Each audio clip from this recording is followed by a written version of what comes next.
Hello and welcome back. I'm bballjo, and this is Workers and Resources interview number 2 with Peter Adamcik, the founder and, the brain behind Workers and Resources and all the things that are associated with that. Peter, thanks for doing this again. Last time we had a lot of good questions, and I think we had some good feedback in there. Welcome aboard again.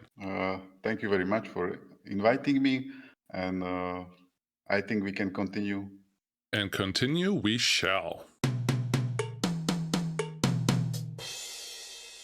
Peter, our first question comes from Francesco Baccelli.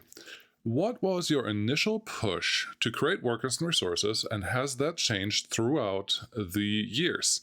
And then he also has a follow-up question of, was there a different game that inspired you? Yes. So, what was my initial push? I think the first thing was I was kind of bored from the flying simulators. It was like 10 or 15 years I was making flying sim, and it's started to be like no passion, and I was always fan and player of SimCity and Transport Tycoon. So I was dreaming about make something like this, and then I get idea about something like Transport Tycoon and SimCity, but mix it together in this Soviet setup. And first is if it was, I'm curious if it will be works. And like second push to create workers and resources was also the player base, because those flight sim for indie developers, it was hard to make to make money, to make more players. Like you release the game, and without triple AA graphics and marketing, you will get kind of lost, because War, another game competition, World of Warplanes, World of or War Thunder. So that was second push. I saw the other this simple this strategic genre have more players. And what inspired my mind, it was like Transport Tycoon and SimCity 2000 and 3000. As I said, I don't play games, so I not played nothing new, never. Like I don't know, only this old game with was when I was playing games. Okay. So honestly, it sounds like I read that a lot in the forums. People come to this game because the other city builders don't have enough logistics in them, and the other logistics games don't have enough city builder in them. So this is a great combination of those two genres that created something very new and very special. Yes, also it's kind of interesting that when I make the helicopter simulator, it was like something between arcade and real simulator. And my colleagues or people, friends, which also doing game, just warned me, and I have afraid also. It's like if you have mix, it's not even good arcade, and it's not even good simulator. So nobody will play the game. But when I released Emission Hind, people, it was like the arcade players like it, and the simulator players like it too. So I was surprised, and I was also also happy that the same worked for workers and resources. But it's also city building. It's also I don't know, maybe economic simulator, a bit of politics simulator, and I'll mix it together. It seems players like it, or but everybody needs to play in the way he like. That's important. So you need many settings and Yeah, there's a saying in English. I don't even remember if there's one in German. Maybe there's one in Slovakian as well. But be a master of none or be a master of one. So you can either be really good at one thing or not good at anything. And it sounds like your first approach didn't work out that great with the arcade and flight simulator, but then the following approaches just kind of created that one. Be good at the one thing that combines them all. And it seems like it's working out really well for you. it's good. Like yes, sure, you cannot be the best arcade or you cannot be the best simulator, but you can attract both of those players and simply just increase your player base or something like that. Absolutely, and you're reaching a lot of people so far. I don't even know what the full player base is, but seems to work really well. I think we can move on to the next question that was kind of maybe answered last time, which is by Philip von Wagenrow. How long have you been working on workers and resources? And then two follow-up questions. Did you ever feel like giving up or working on something different? And then number two, how many people have been directly involved with the game development? Okay, so first, how long? If I not count the engine, 3D engine, 3D engine development, it was like I think like 6 years because I started to make when my son born. It was 2017, and 2 years into the early access release, and so it's already 6 years. We are, I'm, I'm working on this game. And did you ever feel like giving up? When I started the development, I really enjoyed development. It was like, oh my god! Every day I was happy to work on the game, and every day I was like, I was feel that there is something special, and I was afraid that I was single developer. So if I don't know some car accident or something bad happened to me, I was well, everything would be lost, and I just have feeling it's really special. Then when I make the save game, I remember I make save and load game, which was like a key feature to play the game. And then first people started to playing game, and they saying it's awesome, it's super cool. So I was really happy. And then in that time I was a solo developer with some help from one my friend, graphic artist, and I tried to just put together graphics for Turbo Squid and combining into factories and so on. And the rest of factories my colleague Vlado make. And then when I was released early access, uh, then I was. It was like I have high expectations, and I was very happy those high expectations was true.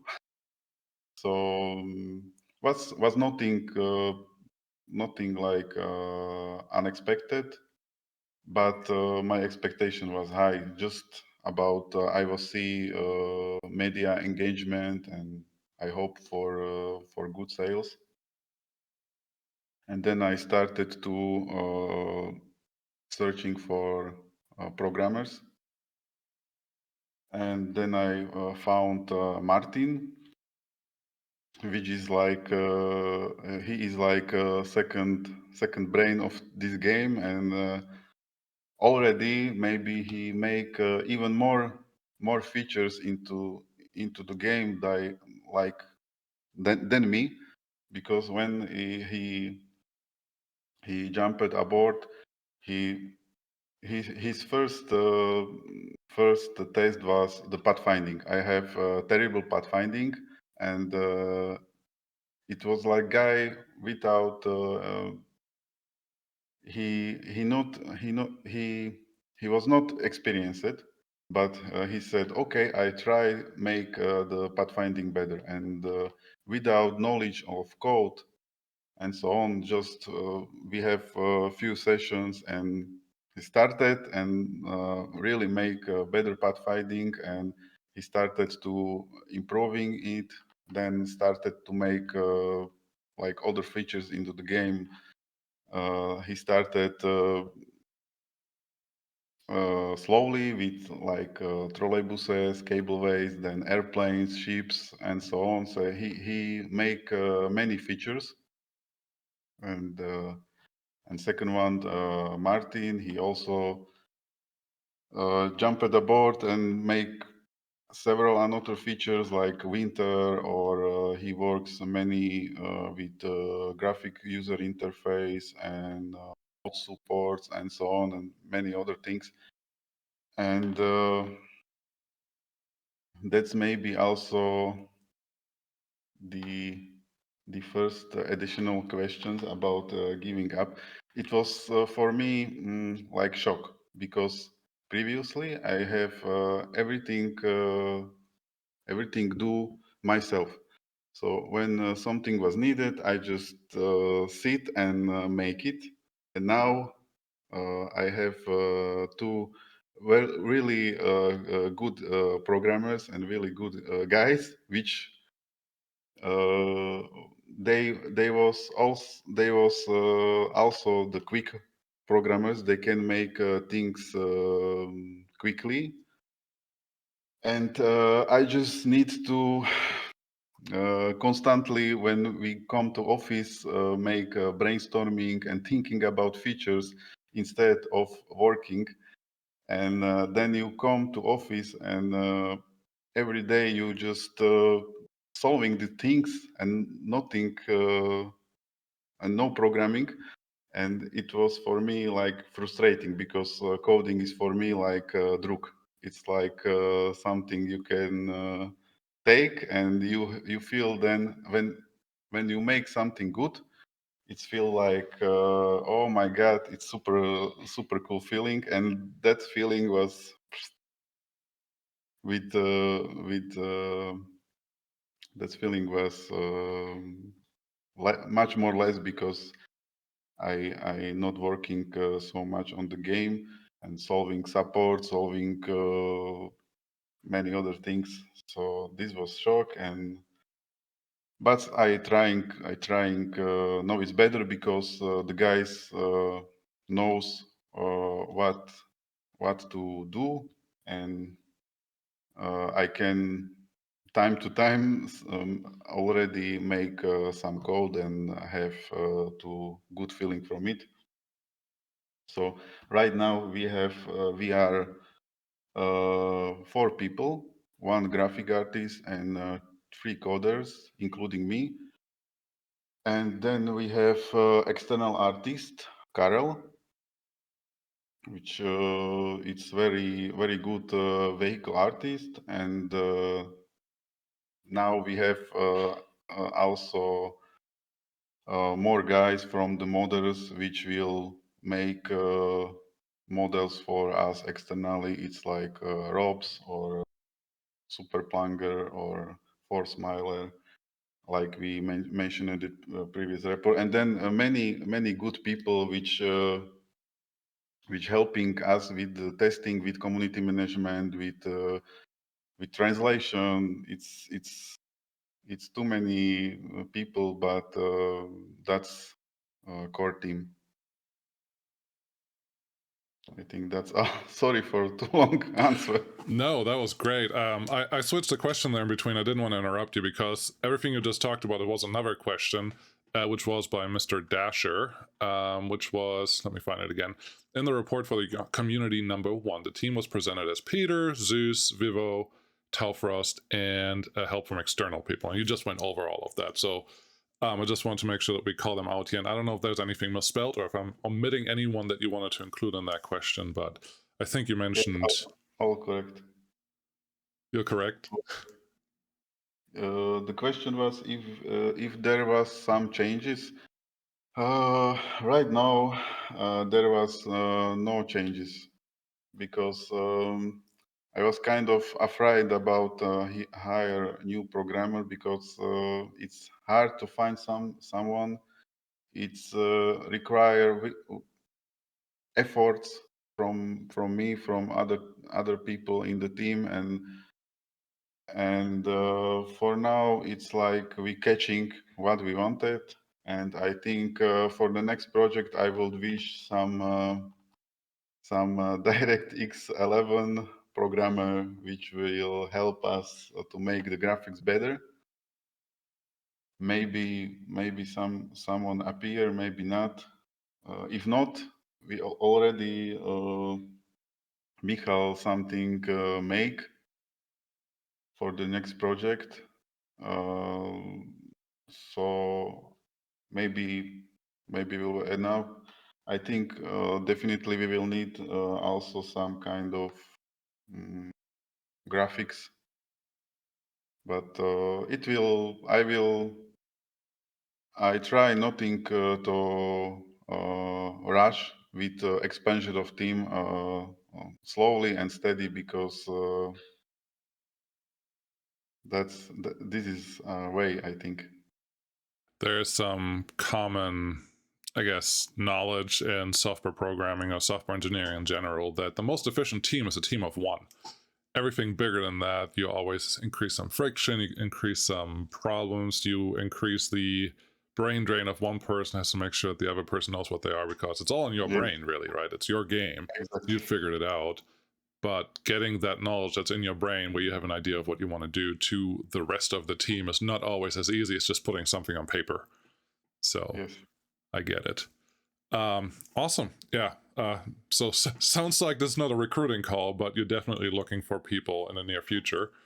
I'm sure you will find someone great that can help with that. Maybe even people that watch this.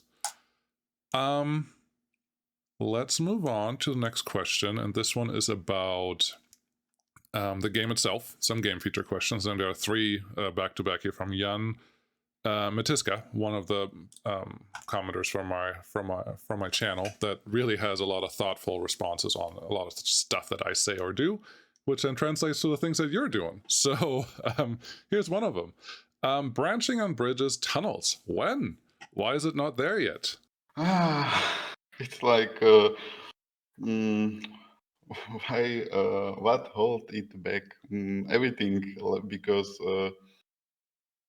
you need to make update the snapping system. Then you need to update graphic itself. It's like you know the tunnel. Um, when the tunnel tube is it needed to be interrupted and in exact points, and it's not so easy. But yes, many people ask it. It's like for tunnels, it's like maybe easier, but for bridge, it's like total brutal for me because those bridge we have right now, it's like a hack. It's pure hack, and it's not properly done. And it's like this feature required many work, and I see there is good. It would be good, but still the branching on bridge is I think not usual in the real world. It's like it's like unusual construction still. Most of bridge have there is not intersection in the air. Yes, there are. I know such intersections, but it's not a usual construction. But yes, maybe 10% or 5% of bridge exist. But I think still it's not so big advantage for the game. But maybe we get on mind some hack in the future or so. But we are not so much happy about roads at all. It will be good to make it from the scratch again, for sure, because also more lanes like free lane roads or wide roads with, I don't know, 5 6 lanes. It is problem. So maybe for next project we will make it from the scratch these roads. And also the big problem is about modding, because there is so much garbage in code with these roads. And the adding new type of road is really pain in the ass.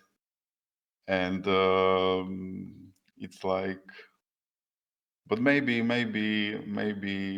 somebody from the team sometime will make it in order, and at least we will make moddable roads.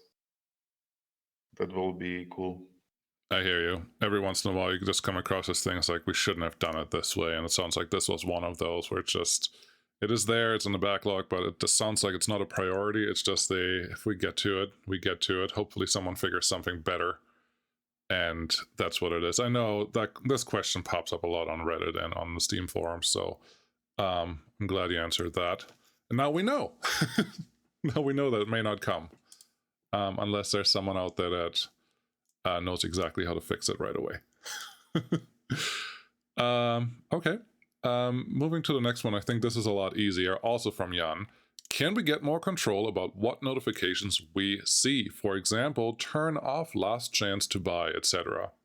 Yes, just this is like minor request. I think it's possible and we should implement it. So I think it's like something to polish, and definitely we just try a report in the forum, and if there will are more players complaining, we will just need more options about hiding those message. And yes, I think all the message should be able to turn off. Okay, that kind of bleeds into a different type of question, which is more on the startup. And I haven't seen this question asked yet, but when you start a game, for example, if you want to use power and fuel, you have to choose both, but you cannot choose just power or just fuel. You always have to get them together. Is there a way to get more granular on the start of a setup for a player to only pick one or the other and not have to combine things? I think the same thing is true for the next update for demolition and waste, that you have either just maintenance or maintenance and demolition, but you can't have demolition without maintenance. Uh, yes, it was like just when I started to make game. For me, it's make sense, because fuel I get like complicated feature.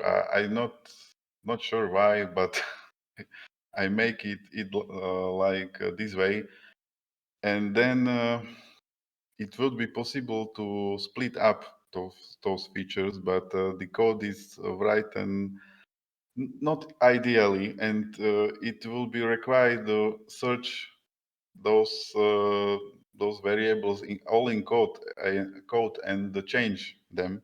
What is not problem, maybe it's work for a few hours, but what is problem is then the bugs. It's maybe debugging and the reports, maybe, I don't know, maybe 5 or 10 serious bug will appear, with this, and so like we are afraid of this. So that's why we not done it yet.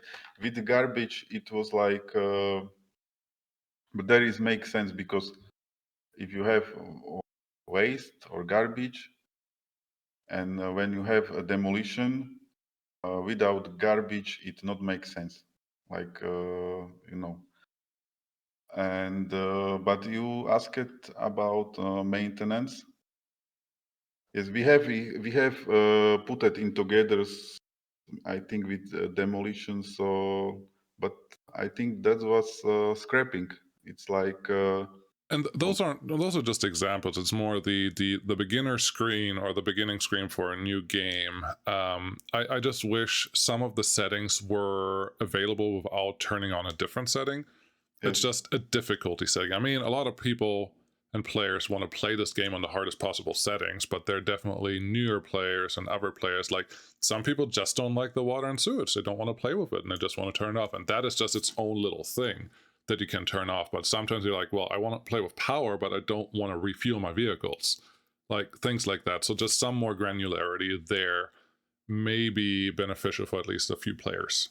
yes. I think fuel. Maybe we will make it, but it's definitely fuel. That's one thing which need to be separate, and also I think seasons heating. Heating. It was no. Yes, it's like no need when you wanted to use heating, you need to have turn it on also electricity, or I don't know. It's like related to things, and I mean, I get it. Those are decisions that you have to make when you write the program. But at some point, if they can be pulled apart, that'd be great. If they can't, well, we still have a great game because on hard it is like no other game. So can't Yes, have yes. everything. I think that's fine. And you kind of bled into something, which is the next question, also again by Mr. Dasher. And I think this will be the last question for today because we're getting over time, which is what is your dev process and quality control process?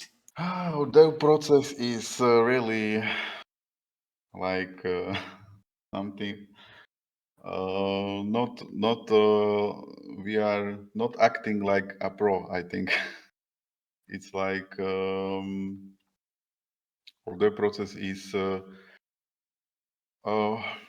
also what we why we make updates not so frequently. Yes, because ideally would be good to release like every month or every 2 months something.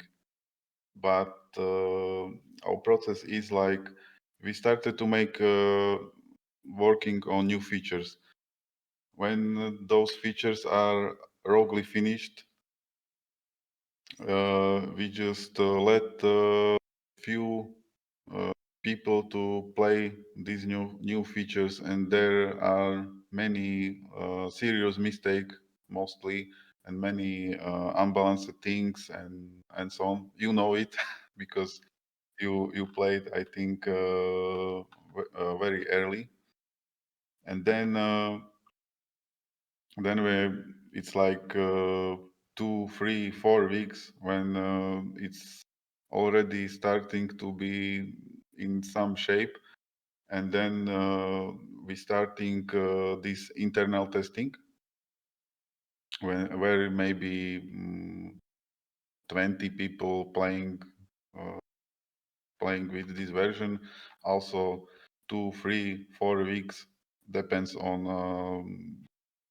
how what serious issues appear, and then we go for public testing, and again I was constantly surprised how it's like internal testing. It's 20 people really playing this game, but when it come to public and hundreds of people started to playing, it's like sometime many serious issues appear because simply for this game, 20 people is not not Enoch.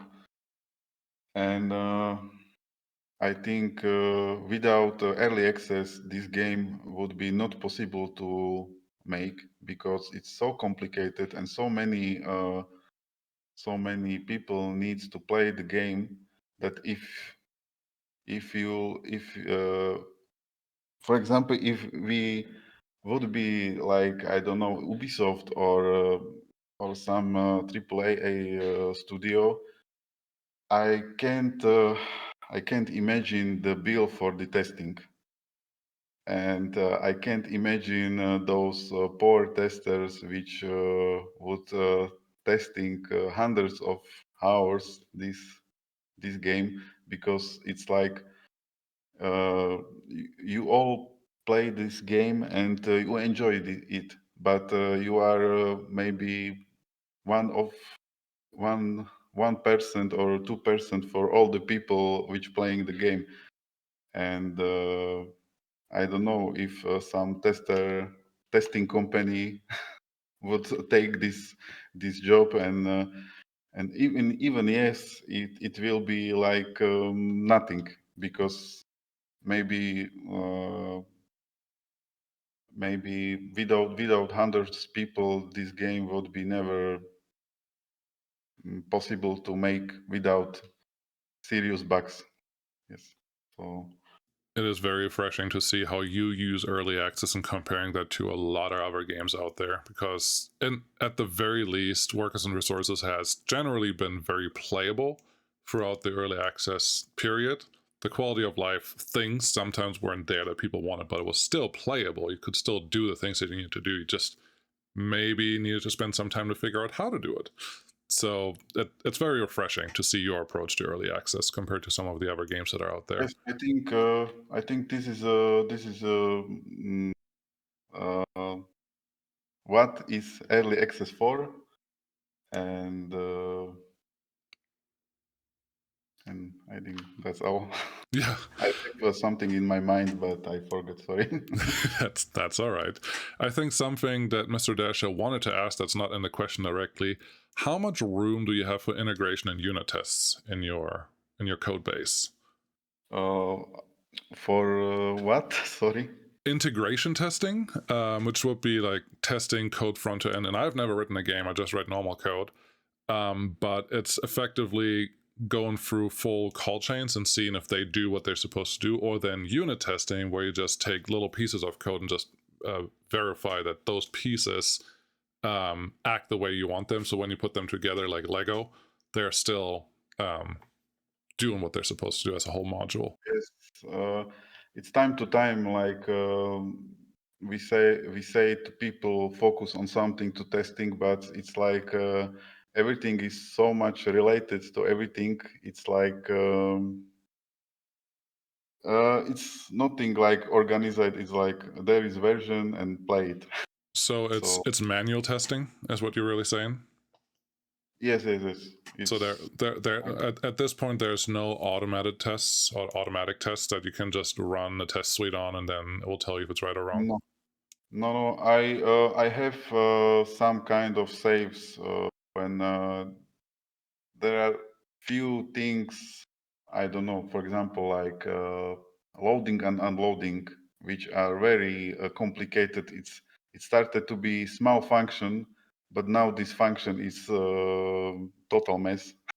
And it's like and there are I had some saves where it was for testing when the storage was full, when there was nothing to take, when you check wait for load, wait for unload. So this when we change something, sometime need some special save to to ensure everything is working, but only time to time. It's not like something we do every day or frequently. Okay, that makes sense. I mean, after all, you are a team of four, so there's only so much that you can write. There are It's There are all like, the options. oh, just make this, and everything is okay. And we have also the GitLab, the task manager, but it's like many. What is interesting?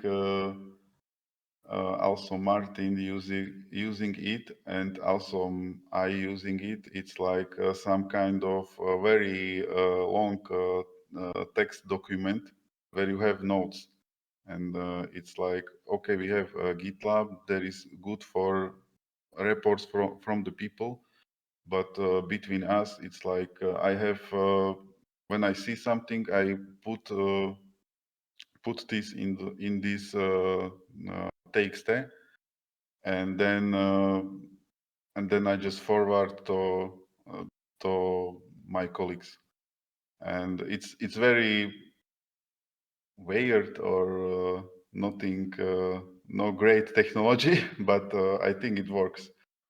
Hey, if it works And for your team, it works. That's all that matters, right? yes, All right. I think we are at time. This was longer than the first one, which is totally fine. I don't think anyone will mind that. Thanks for doing this again. I still have a ton of questions. We're not even through half of the ones that I've written down, and new ones came in already. I saw you answered a couple things last time in the comments on the video. I think you can continue doing that. I think viewers will appreciate that. Anything else that you want to tell us or everyone else out there?